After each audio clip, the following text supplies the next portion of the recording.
Yo, what's going on, YouTube? Welcome back to J3 Entertainment. You guys know what time it is. It's movie review time. You're damn right it's movie review time, and I did not know I'll be reviewing The Tomorrow War today. I didn't know I was going to be doing it either.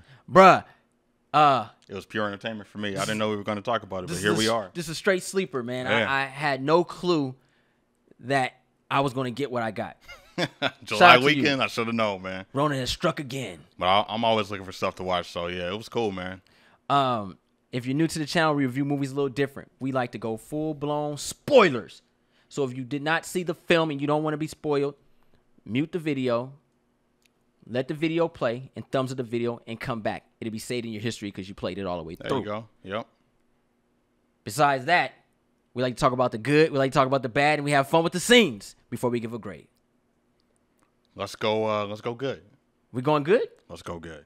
All right, here we go, man. Well, I think you should do the honor since you brought me into the Tomorrow War. All right. What you got that's good, bro? First of all, I'm going to say this is a fun action movie. Boom. Set pieces were tight. I have to agree with you on that. There was a lot, and we'll get into the scenes, but the way it was set up, the way it was executed, the way it was shot, I liked all that. A good for me, honestly, was just seeing Chris Pratt as a father. God damn, I love father-daughter films, man. It just warms the heart because y'all know I have an 11-year-old and I have a 5-year-old, and damn. That was a good relationship in the movie. I ain't gonna lie. Bruh, she was down for daddy, bruh. Family and all that, yeah. Through thick and thin. Yep. I loved it. The mistakes and that, she was still supporting them. I loved it. Yeah. When we talk about the scene, how she held back. Oh, okay. It hit on. Bruh. Yeah. Okay. All right. That's what I liked about that. What else you got, bro? I'll say the practical effects and CG was pretty good. The locations was tight. I liked the video game storytelling. They threw us right in. We got a mission, got to know the characters a little bit. With no extra men. Yeah. No online. Just single player campaign. Like, oh, wait. We're just throwing me in? What are we doing? Wait, what about a tutorial? I loved it. Oh, my God, bro. Loved it. That was really dope. Yeah. I'm glad you spoke on that. I love the directing, which goes hand in hand with what you're talking about. I don't know anything about Chris like that, but I do know he did his thing directing this movie. I was very engaged in this film from beginning to end. Like there was no dull moments for me. I don't think it was either. I read this. It was like, and it was 2.5 hours. I felt like I was from the future watching this because it flowed like a river for me. Okay. That's like, fair. I was really engaged in this movie. Yeah. Me and Janine were just watching. We're like, damn, man, yo, like we had our gripes for certain things. We'll talk about that. Yeah. But for the most part, I really was engaged in this movie, man. And All right. that's dope to do because, you know, Prime and Amazon and Netflix and stuff, like these type of movies are our DVD films back in the day. Yeah. Right? And they're really doing it with this budget and what the writers and directors are doing, man. So yeah. Streaming services are getting on that piece of the pie, man, and, you know, competing and staying on the level with the movie studios. And, you know, Amazon's got their own studio now. So they're able to make these kind of things. So I respect it, man. But I should have known. I should never question it because Prime Video's got a lot of original content. You ain't lying. And seeing that they've been doing original movies, this is a thing now with streaming services. So I respect it, man. I don't want to let my guard down too much. I'm glad I didn't see a trailer. That was the big positive. You know what I'm saying? I'm glad I said never mind. And it takes very little to sell me on things. Like I like the cast that I saw. I like the poster that I saw. I like the director. I'm like, all right, you got me. And then it's July weekend. Okay, all the ingredients is there. I think I was more afraid of him being Star-Lord. Okay, yeah. And I didn't get that. Chris Pratt really impressed me in this movie. Really it's funny how you can see actors outside of big franchise studio movies, mainly the Marvel and DC stuff. You get a new light and a new identity on them watching them in other roles. That Chris Hemsworth. I'm glad that that's happening because, you know, you become an iconic figure or something that's pop culture based, and you're specifically known for that, which is fine. But then you get to see the actor side of them. And I agree with you on that. Chris really shined here. There's a reason he's a lead in this movie. J.K. Simmons, man. We'll talk about that scene, too. Yeah. But the combination of Edge of Tomorrow, little flavor of that, and then the Killzone PlayStation game, I got a lot of those vibes here. This is very video game storytelling 101. Killzone. That's what it is. That's what it felt like. Damn. They throw you right into it when it came to the space technology, the aliens, the weapon stuff that they were using. Everything was high tech, but the humans had to learn. And that was kind of interesting. So it wasn't like, oh, we're badasses, we're going in, we know what's happening. They knew nothing. Yeah, and the whole recruiting was like really shiesty. Right? Like, damn, man. It was old people knees going out. Oh, I don't know. They didn't have time to learn how to reload and learn the guns. They didn't get to become one with the weapon. They were thrown into combat. Like, that's terrifying. Like, one of the things that I like about this movie, and I like the story. Granted, some stuff in the script I didn't like. But so character like choices, character choices. Okay. But I will say the story really was intriguing because time travel is not easy to do. I love the bridge, and it reminded me so much of Loki. There was a bridge of time. They said you only can go between this time frame. Right. And this is we can't go further because I was thinking too, like, won't you just go down? To like Spartans and stuff and go and just wreck these fools, you know what I mean? Right. But they couldn't. And I was like, damn, this is really intriguing. The way they handled time traveling and how they recruited people was really shiesty, bruh.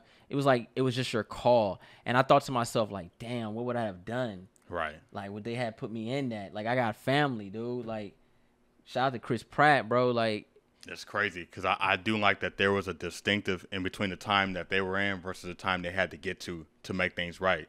So it was like a 30-year gap, I believe. It was like 2022, and then it was like 2050. Yeah. So they had to go between that to stop a war that they had already lost. Yeah. But they needed more assistance and more help. So they went and got average, everyday working class citizens that had never been to combat. Which is so similar to war in general. Right. Because they always do that in military wars. They get the people and sign them up, and they're forced to fight, and they have no experience. It's crazy. And you have to have certain credentials. They look at physical attributes. You know, some people with flat feet kind of thing. So you had to have a brother or a sibling in order to go. If you didn't, you couldn't get drafted. So a lot of that stuff was changed because the planet was at stake. Bro, they said if you deny, we going after your wife. Yeah. Damn. It's crazy. Don't be married. You have no choice. And I like the whole precision on war and then versus the amateur. So it showed a realistic factor because they didn't come in like unlimited ammo, winning all the time. So I like that aspect. And I like how they showed these creatures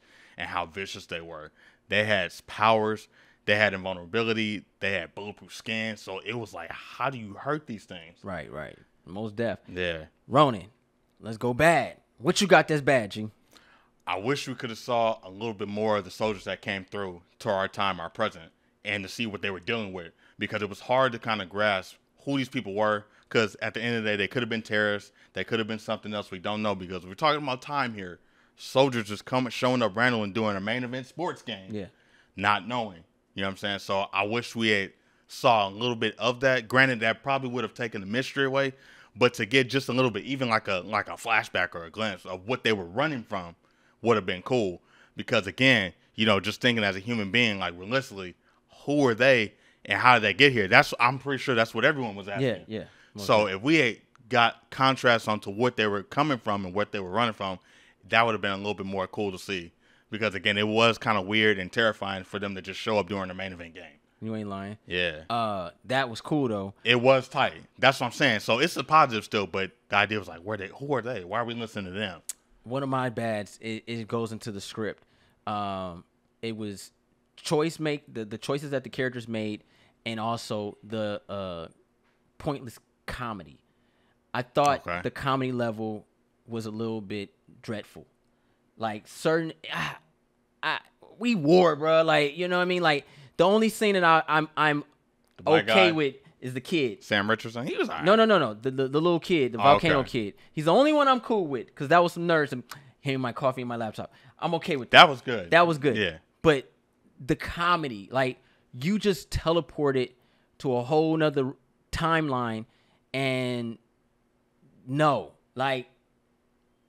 I thought that does mess with the tone. I thought, some people would have shitted their pants. They would have been effed up. Like people was like, I get it. Some people wake up, they get out of it. Boom, boom, boom. I would have liked more if they had chose people on personalities and the type of person they were to go to the fight the war. Because then it would have made more sense if they would snap into it.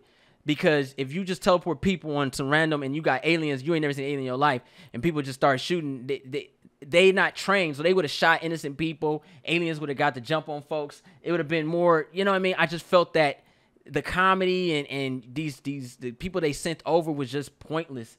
Like, no, like I thought that was really stupid. Like, why would you send a lady who can barely walk? Like, what's she gonna do? I will say, to your defense a little bit, I agree to an extent. The comedy for certain characters did kind of work as far as their personality, because they're in an invasion, and the only defense some of those people had could have been hysteria. You know what I mean? To keep themselves at bay, like to realize grasp what's really happening. So laughter and humor is probably what kept them at bay. Especially the soldier that was with him, the black guy Sam Richardson. He even made a joke about it. He said, "Man, I make jokes when I'm nervous." But it's okay, but be funny. All right. It wasn't funny. It was like, all right. Somebody go somewhere else with this. I'm good. No, I feel. But I'm glad that they justified why he was doing what he was doing. So that's what I was saying. So I understand, like, when people are, and this is the thing, like, when people are scared in certain things, they do go to hysteria, and they do find laughter. Even though there's a relief from being, going through that fear, you're still kind of like, all right, I'm good. I'm in a safe environment to a degree, but some craziness just went down. Absolutely. I got to keep myself level-headed. So humor does kind of bring levity to a tragic situation. I get it. You got any more bad? I don't. I'm with you. I don't. Let's go ahead and jump into these scenes, bro. And I was thinking, too. Yeah, hell yeah. Bro, this movie was a shocker, bro. Okay. Let's go into the scene. Okay. You do, too. I do, too. All right. You go first. All right, let me go first. The mission where the senior citizens and the middle class citizens are in combat, and they get the mission from Chris Pratt's daughter, who's now a soldier in the military, and they got to go rescue the scientists and soldiers that are stuck inside the headquarters building. Yeah. That was a great scene for me, because that was like our first big action set piece indoors, and we got to see what kind of creatures we were dealing with, and then we got to see the heroes in action and stuff like that, and then we realized that they didn't make it. But that was the first time where they realized what they were up against and how much was at stake for Earth. Bro. It was a great scene. Like, that whole entry on that scene, I'm just going to say it's quick. The whole entry of that scene was so effed up, bro. When that dude hit that cinder block and split open. Yeah. When I was like, damn, they even have a chance, bro. Nope. Because that reminded me of Saving Private Ryan. Okay. If you know what I mean? Like, just going into war, getting blown up before you start. I caught that, Chris. All right. So, man, I thought you were going to bring up that knife fight in Saving Private Ryan when the dude saw death and there was nothing he can do. But I'm talking about when they were landing, though. Oh, like, yeah. Yo, that was yeah. I'm going to be negative on this one. Okay. The scene that I despise is the scene when they finally capture the queen, right? And they've been pumping her with the sleeping stuff, the anesthesia, and what's it called? Oh, the adrenaline stuff. The adrenaline stuff. They knock her out. I didn't like that scene because I thought human. I would have her legs, her arms would have been severed. She would have just been a body. Gotcha. She ain't getting up. She was still moving. Like, she could have been woke up all the time. She would have been effed up. I hated the fact that they left her there fully intact. Right. That was not human-like. She would have been effed up, bruh. And she was still a threat. Yeah, at that point, yeah. Like, because all you needed was to be able to put the thing on her to kill her. Yeah. She's still agile. I got like, you. Like, they made it so she can get loose. Right. I didn't like that. Yeah. They said every hour we've been pumping her with this stuff. Well, apparently it was wearing off. It was wearing off every hour. So, right when you pump her, cut her arm off. There you go. Cut her arm off. Because I don't think that they can regenerate, so that would have worked. Yeah. I didn't like that. I feel that. Go ahead. Another scene I liked was when we first discovered that Yvonne Strahovski is Chris Pratt's daughter in the future. That was a heck of a twist, and it just made sense because you understood who she was as a little girl. Very cunning, very smart, very literate, book reader. She had plans as a kid, but I think she kind of knew that certain things weren't going to pan out, so she said, I have to be the one to bring balance. And she did that in the future. And she led her dad as a commander-in-chief, soldier by her side, trying to end this war. And seeing them fight side by side was pretty epic because as she was breaking things down, we started learning about what had happened in the past life that he had just teleported from. Like, oh my God, what? So they have to win this. Bruh, that was deep. This was the John Connor situation that we always wanted to see. Yes. Him winning and him Terminator. Him being the leader. You thought we didn't know that? Terminator, bro. Right. That was so empowered, man. That's a good analogy, yeah. Bro, you leave your daughter, and I'm watching that show Manifest right now. Okay. So it's the whole time thing. So it's like 5 years so I get it. Got it. But, bro, you leave your daughter. She's a child. You see her. She's a grown woman running things, bro. I love it. As a father, I can imagine how proud that character was.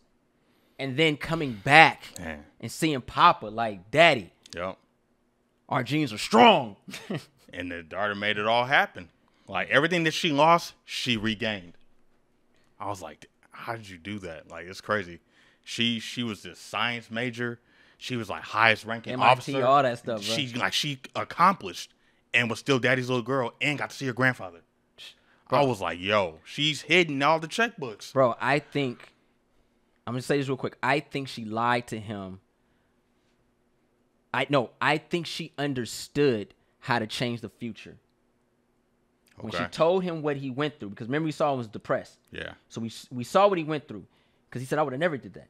She told him this so he could be a better man for her. Right. Bro, my favorite scene in the whole movie is at the very end. When they go into the spaceship, go get the alien. When he injects the alien, she's like, West Side Beach. Yeah. Get this over me. Nah, you can't kill me, homie. And then J.K. Simmons is like, yo, I'm sorry, son. And Chris Pratt's like, nah, homie, Raptor style. Yeah. I was like, oh. That was tight, bro. It was the love. The family was complete at that moment. I love that scene. Yeah, I think he did that because of after the conversation that him and his daughter had in this time. He didn't want to lose anything else, and he didn't want to go down that path again because, you know, it already happened in the past. He didn't want to lose it in the future. And then time is all messed up, and then his history is gone. Bro, I love that. I love that scene, so he had to make a choice. No, I love it. I agree. This movie was tight, man. Everybody was fighting for something, but then they realized their role, and then they start fighting for each other instead of just being for themselves. Yep. Like, everybody's for everyone. I love it. Dude lost his whole team. Yeah. All right. Let's give the Tomorrow War a grade. Ronin, what do you give Tomorrow War? Tomorrow War, for me, gets an A+. I loved it. Whoo! Yeah. High praise. I would have watched this in theaters. I Absolutely. This should have been IMAX or 4DX. I would have had a blast with that. But shout out to streaming service and shout out to Prime for giving us original content. Chris McKay, can't wait to see what you direct next, man. This was great. Absolutely great. For me, the Tomorrow War was a dope movie. I really loved this film. It was so much fun. Man, you know what? Scratch that. I'm just going to go ahead and give this movie an A-. Okay. It's fun is the right word. You ain't lying. I had a lot of fun watching this thing, man. And I hope y'all did too. Yeah. If you're new to the channel, go ahead and push that subscribe button. Thumbs this video. Don't forget to share Instagram, Facebook, Twitter. All the above. Also, follow us on Instagram and Twitter. If you guys don't know who I am, I'm J3. I'm Ronin Shogun. Ninja Assassin. Power. And we out.